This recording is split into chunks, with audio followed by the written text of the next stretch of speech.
One way to really make us turn a song into your own thing is by writing your own material.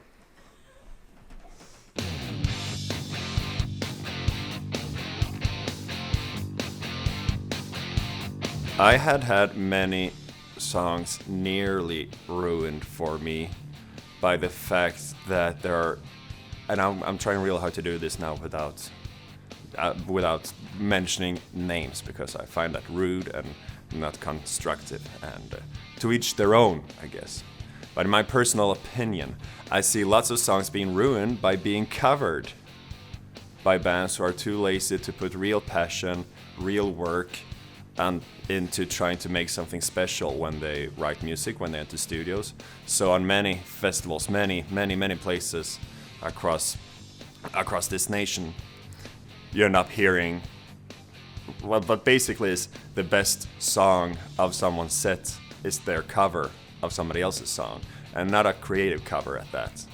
Which means they, number one, they ruin all the other songs in their set list because they make it evident that they have no right to be on that stage to begin with, and then they ruin that good song, because then when I hear the original, if I spend too many times hearing what they did to it, it's you know, you just remember those times. You remember what bad artistry looks like.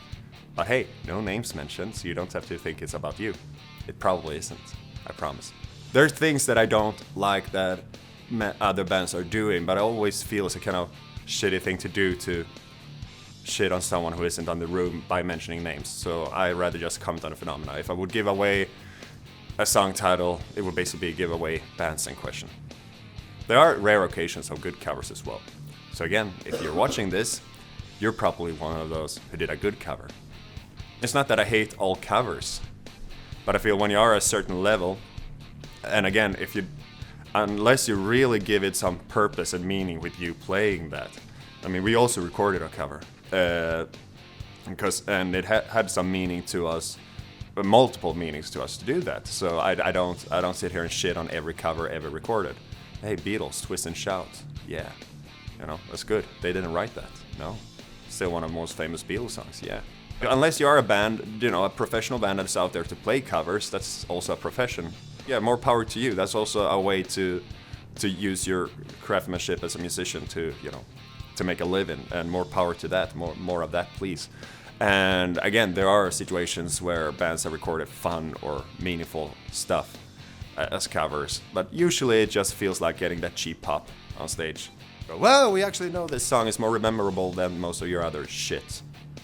Of course, in the early days when learning to play, we covered Slayer, Cannibal Corpse, Halloween, Iron Maiden, and probably a bunch of more stuff that I don't remember now.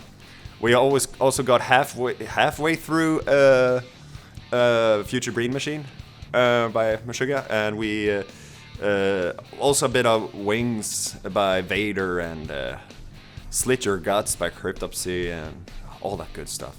You know, you have to start somewhere, and before you have your own songs to play other songs. That's how you learn to play. And in more recent time, we did Something in the Way by Nirvana. And that was important to us, because we did go on, what's it called? We traveled to Thailand to record that album. And on the trip over, on the plane, we all watched that Sun City Studios a documentary thing about Dave Grohl buying the old Neve console from the Sun City Studios where they recorded Nevermind, and invited all these other bands to record very live, very organically. And we figured, you think we're able to record live like all those old masters? Probably not. Cool, let's do it. And that really brought a special energy to the Hail the Apocalypse, the album. So to record something that was on Nevermind, because that documentary had that influence, you know, it made sense to us. And it was something we also figured out how to turn into something of our own. Or at least we felt at the time. And we played it live once, because we rather play originals. Yeah, but to answer your question, I really always had a problem with different brands parasiting on the music business and musicians whoring themselves out just for a quick cash grab of, djungelvrål. Yeah, actually, I could never, ever go a day on tour without this. The saltiness is what makes me so sassy, and the sweetness is what makes me so sweet. It's also vegan, which I love. So yeah, my only choice of candy actually has any interest in, or Malaco in general. Malaco is great. But as I was saying, I just feel like it kind of dilutes what you are doing as a band. If you put a brand on everything that isn't just, that isn't regarded, connected to you as a...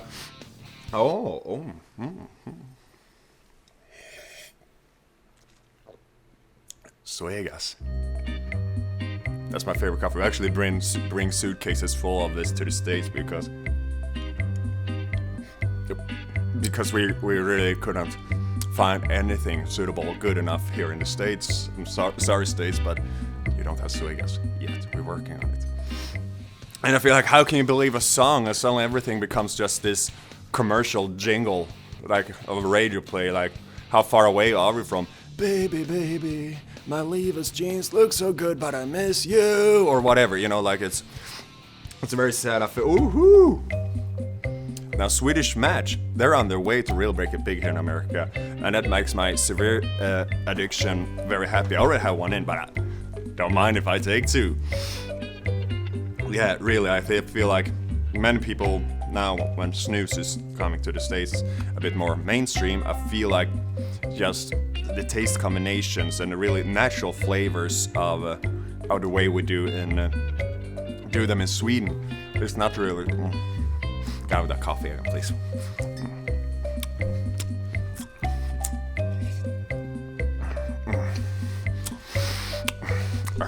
It's like juniper with the coffee and the kind of like. I'm ready for show now. But anyway, yeah, don't sell out.